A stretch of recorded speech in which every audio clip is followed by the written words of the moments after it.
Welcome to This Explainer. Today, we're diving into the story of a man who never commanded a single army, never won a literal battlefield victory, and yet he became known as the father of modern India. He did it entirely through the sheer power of his intellect. His name is Rammohan Roy, and honestly, his story is an absolute masterclass in how you can radically transform a society from the inside out. Usually when we talk about 19th century India, history tends to focus on the bloody, violent uprisings against British rule, like the 1857 military rebellion. And while those were massive events, they ultimately failed militarily. But Brahmo Roy, he took a totally different approach. He led a highly successful revolution of the mind. He firmly believed that India's future didn't depend on resisting with weapons, but on reforming its own society through ideas and conscience. Section 1. The Making of a Scholar, Absorbing Multiple Civilizations. So let's go back to 1772 in Bengal. A young Rammohan was born into this affluent family that deeply, deeply valued diverse education. While other kids his age were being trained in a single, pretty rigid worldview, Roy was just soaking up the wisdom of multiple civilizations. He mastered Sanskrit, Arabic, Persian, and English, but he didn't stop at languages. He dove headfirst into Hindu philosophy, Islamic theology, and Christian doctrine. It created this incredibly open, expansive intellectual foundation for him. By the time he was a teenager, he experienced this massive paradigm shift. He developed the concept of synthesis. Basically, he figured out that you absolutely didn't have to choose between your heritage and the modern world. You could take the eternal truths of Hindu tradition and combine them with modern, rational, scientific thinking, all without losing your cultural identity. I mean, for the late 18th century, that was an absolutely radical idea. Section 2. Social Justice Through Ideas, the Fight Against Sati. As he grew into adulthood, that solid intellectual foundation of his was put to the test by a really horrific societal practice, sati. This was the burning of widows on their husbands' funeral pyres. Now, while technically optional, the social pressure was so immense that widows faced an impossible choice: literally burn alive or face a lifetime of extreme poverty, shame, and ostracism. Roy realized right away this wasn't true Hindu philosophy. It was cruelty, plain and simple, masquerading as unchangeable tradition. And what's crucial here is he didn't just point the finger at the British. He actually called out the Indians who were defending it in the name of custom. And how he fought this is just brilliant. He didn't use violence. Instead, he essentially operationalized his ideas into this highly methodical campaign for social justice. Step 1. He dug deep and compiled ancient Hindu scriptures to definitively prove sati wasn't mandated by sacred texts at all. Step 2. He wrote these fierce, widely read essays in both Bengali and English to publicly debate Orthodox leaders. And step 3, he went out, interviewed widows, gathered hard evidence, and tirelessly lobbied the British authorities. And you know what? His relentless advocacy actually worked. Sati was officially banned in 1829. That date right there proves the immense power of his pen.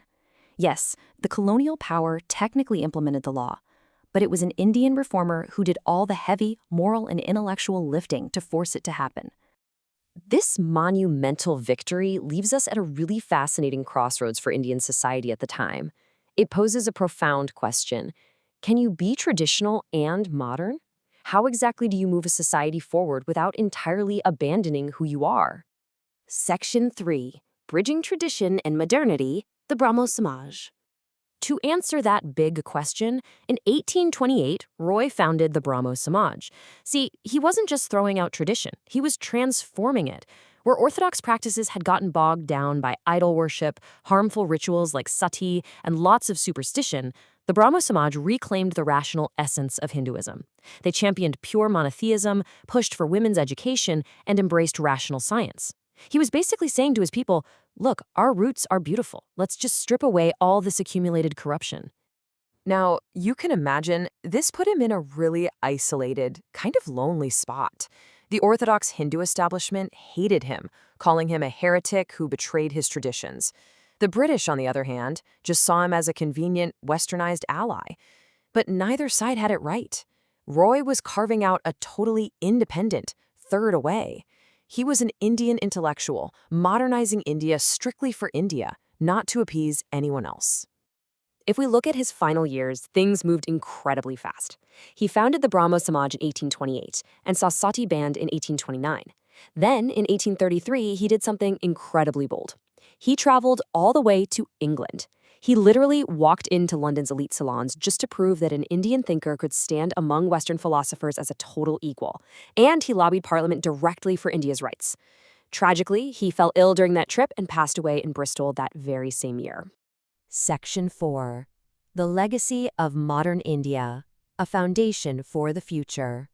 He died far from home, genuinely believing his work was incomplete. But the seeds he planted, they grew into a massive intellectual forest. The real giants of India's eventual independence movement, figures like Keshab Chandra Sen, Debendranath Tagore, and yes, eventually Mahatma Gandhi, they inherited his exact belief system. They were all shaped by Roy's conviction that reason and tradition could seamlessly coexist to create sweeping societal change.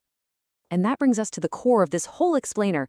You don't need an army to transform a society. You need ideas. You need courage. You need a voice. While physical military rebellions were failing, Rammohan Roy's slow, steady intellectual revolution succeeded. He proved that true, lasting social reform happens when you outthink the opposition from within.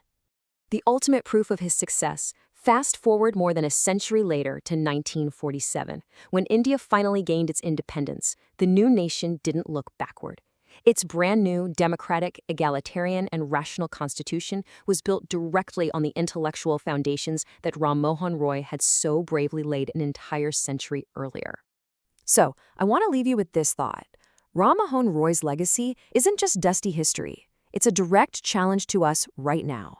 As we look at our own modern world, we really have to ask ourselves, how can we bravely use our own intellect and our own voices to reform traditions, challenge superstitions, and build bridges instead of walls? Thanks for joining me for this explainer. Keep learning, keep questioning, and I'll see you next time.